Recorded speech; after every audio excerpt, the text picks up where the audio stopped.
Big day. Huge day. I don't know if you know this, Doug, but not only is it election day, but more importantly, the Lions apparently have traded for Za'Darius Smith. Defensive end, pass rush extraordinaire from the Cleveland Browns. Been around the league, been with a number of teams, and he's always been good. And now the Lions have him, reportedly. Lots of people saying it. Adam Schefter, Ian Rappaport, all the guys with the blue check marks, they're all mentioning it. This is good news, very, very good news for the Lions. We've had people that have been calling into the show for the last week and a half or so as we got closer to the deadline. People that, for lack of better terms, had their panties in a bunch and were not happy that things had not happened yet. We had people say that it's ridiculous that the trades haven't been made yet. It's unacceptable that they haven't done anything yet. Malpractice. What's he waiting for? Malpractice? Right, that was another one. Well, here you go. So all they did in the interim was win all the games they had to play once we started talking about the deadline. And then they go out and swing the big stick and end up landing Za'Darius Smith, who I'm going to guess is the best pass rusher on the market, because I'm going to assume that Trey Hendrickson is not available as Cincinnati has traded for a running back, so they're still going for it. I'm going to assume that Max Crosby, that deal was dead because it would make all the sense in the world for him to come back home. And the reports over the weekend that the Lions reached out to the Raiders once again and tried to gauge the interest, and the Raiders just said, no deal, not happening. He's not getting traded. And then if they're talking to Cleveland, you would assume that they were talking about Myles Garrett too, and Cleveland said, we got to make a decision on the two defensive ends. One's staying, one's going, and we can talk about Za'Darius Smith, but not Myles Garrett. So, and then now you got Jerry in Dallas that has said they're not selling, they're buying, and they went out and got a wide receiver today as well in Mingo.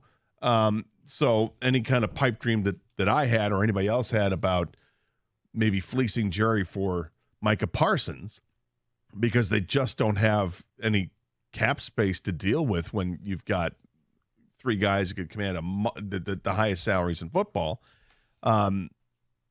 Jerry's going for it. Jerry's not giving up. So Jerry's not giving up Micah Parsons. So there they are. All those great pass rushers are not available. So the best one who is available is now reportedly a Detroit Lion, and I love it. So, look, I mean, I feel like I do want to address some of the absurdity we got here over the last couple of weeks, which included some of what you said. Malpractice, we're asleep at the wheel. Brad Holmes is too arrogant. Yeah, there was that one. Brad Holmes is too stubborn. Brad Holmes overvalues his draft picks. They should have made a deal already. All of that stuff. If they had made a deal, quote, already, they would have done it on Cleveland's terms. This was done on Detroit's terms. Detroit waited and got their guy. They're better today than they were. Their chances to win the Super Bowl went up. And the price tag is what Brad Holmes wanted to give up. Albert Breer and others reporting today, Cleveland wanted a fourth. Didn't quite get there, but close. Jeremy Fowler reported the sense coming out Monday was that the Lions were waiting on the Browns, who by keeping Za'Darius Smith through week 9 could see if another team developed a major need at pass rush. The Browns wanted a fourth, but now get a fifth and a sixth next year for Smith and a seventh. By waiting, Brad Holmes got him at a price Brad Holmes wanted. Like this, and by waiting, did it cost him any wins? Nope. It did not. It's baffled me over the last couple of weeks that we have taken so many text messages from people who probably aren't morons, but I would say had some moronic takes, because Brad Holmes has delivered. he has delivered. Now, maybe he hasn't delivered everything that you wanted and when you wanted that whatever it is you wanted. But Brad Holmes has built this team to the point where you care about the NFL trade deadline. Kang sent me a text message last night and asked me, would I rather be a fly on the wall right now in Brad Holmes' office or for like a day of draft prep or the first day of the draft? We've been doing this job for almost 18 years now, right? Yep. I would say the first 16, it would have been the draft.